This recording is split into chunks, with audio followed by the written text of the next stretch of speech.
So we've seen some alarming stats since the start of the year regarding crime. Some persons are even calling to revisit capital punishment laws. Is that really the way? We've got anthropologist at the UWI Mona, Dr. Herbert Gale, telling us why he thinks it's not. We were to have government senator in favor of capital punishment, Matthew Samuda, here, but he unfortunately could not join us this morning.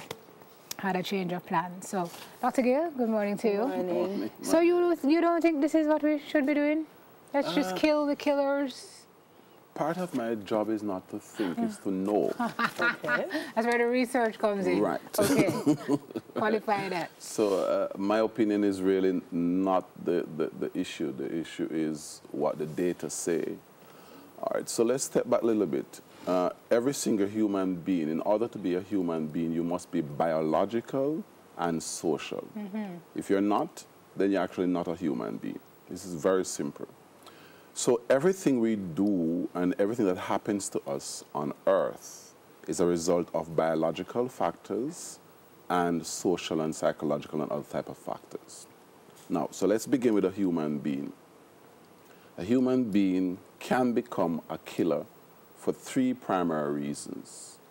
A, there is something biological going on. So that person could have two sets of biological problems.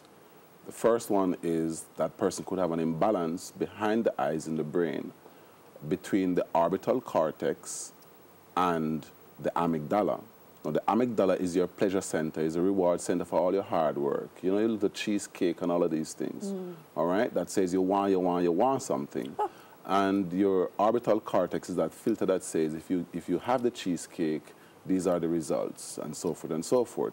So there's a balance. But some human beings are born without a balance. And if you have a slight balance towards wanting, you achieve more. If you have a slight imbalance towards filtering, you achieve less. So it's good and it's also bad.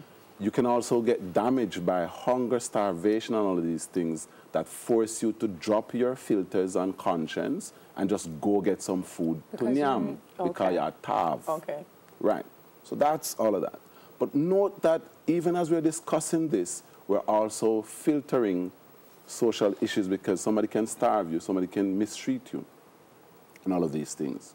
Now, the other thing is that you can be born, if you're born in a particular environment, you are more likely to have, there are 12 genes that account for aggression. You're more likely to have the one we call the 12th one, which is called the warrior gene, or MAOA, monoamine oxidant type A, the warrior gene.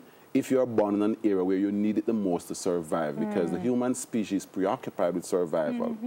Now, picture a child who lives in the most hostile environment, who is starved, all of these things, and who happens to have the warrior gene, and who happens also to have an imbalance for the purpose of survival. Good. We have that case. Now beat it. Take it every day and beat it. Take it every day, tell it about capital punishment, don't tell it about nurture or being a good boy or anything reinforcing or absolutely nothing good. Just torture it every day. What's your result? And I think this is what we're not getting. We're not bringing science to the discussion. We're not trying to understand what causes human beings to excel. So I'm going to play devil's advocate, Dr. Gale. Yes. I'm hearing you. Right. And I'm hearing the approach.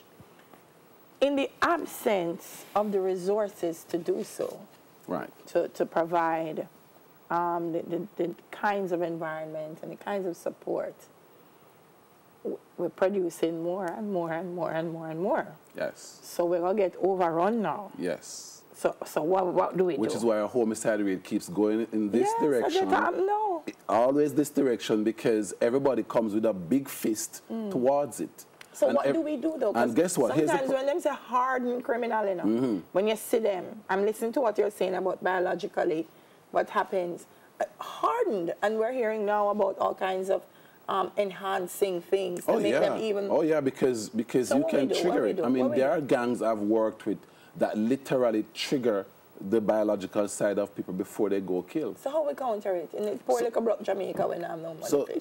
No, we have a lot of money. We just do a lot of nonsense with the money. Okay. We're not so poor, right? So here's what's happening. Sounds like we need to start going into the tiny starting at the community level and addressing what's going on there. But here's a dilemma for government. Doing the right things don't get them ready for the next election.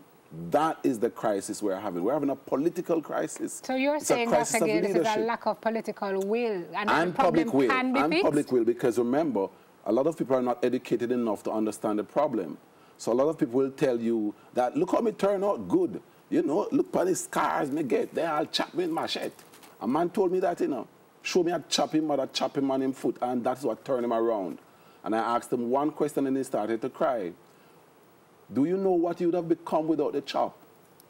And the tears start to flow, because everybody have a story, you know. But everybody takes the crisis they have and turn it into something positive in their head in order to survive. I hear you talk about that. I read studies you've done that talk about the way women deter their sons from entering criminal gangs. Oh, yeah. So they put them to stand up in a ants nest, or they burn them with iron, or they give them poison to make them debilitated, so that the gangs to slow them down. Combined stuff I won't even tell parents. That they just slow. They get up in the morning, almost in slow motion. Morning, mom, how you doing? Burn them with the iron. Yeah, man, all kinds of stuff. And then people... So that they're unrecruitable. And then you end up doing the exact opposite. Yes, but I'm saying, people jump up and say you are attacking mothers. But that's not the point. I mean, if that's the point you get, you are pretty blind.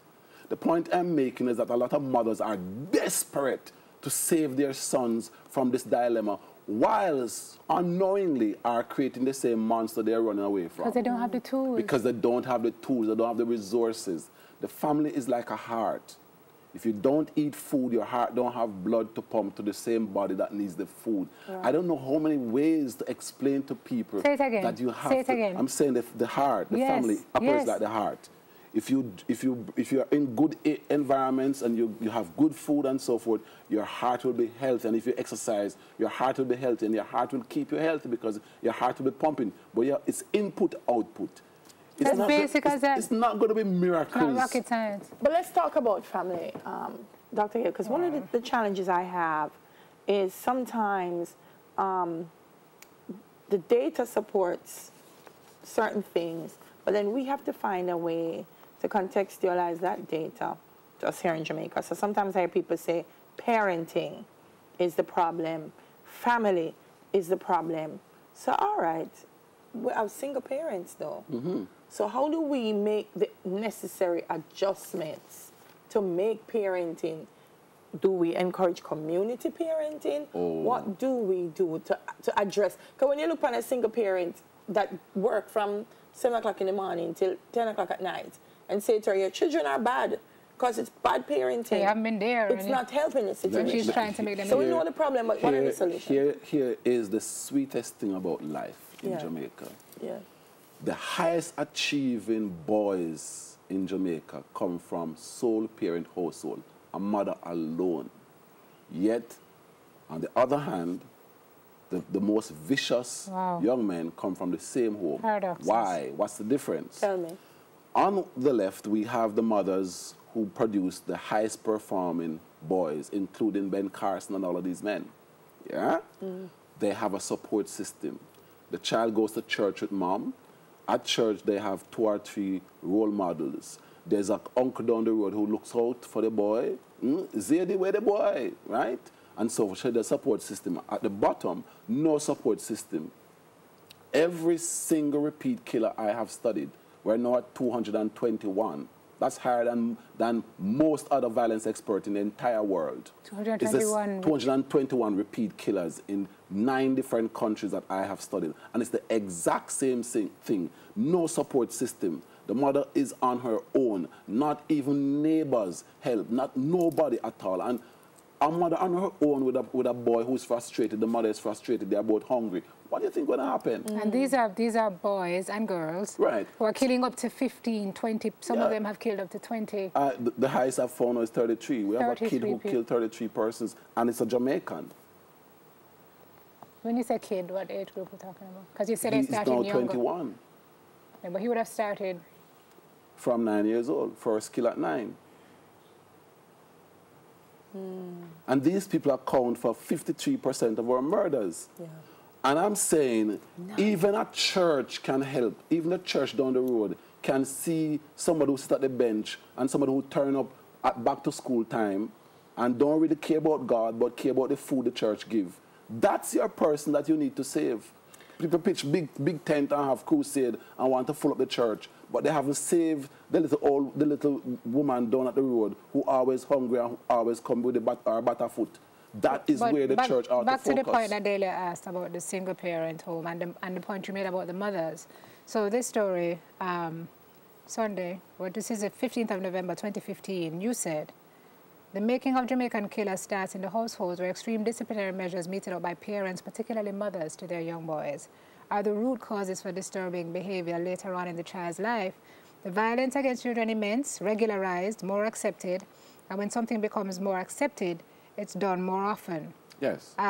So maybe there's a program that needs to target the mothers in particular? But before we get to the program, the society needs to ensure that the 5% of Jamaican homes that are too vulnerable to exist, those 5% of people need more than path.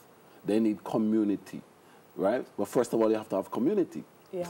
right? Yeah. They need people around. They need the church to become active. They need the church to take the book of Isaiah and treat it like it's important. That says the fast I want you to fast is to take care of your neighbor.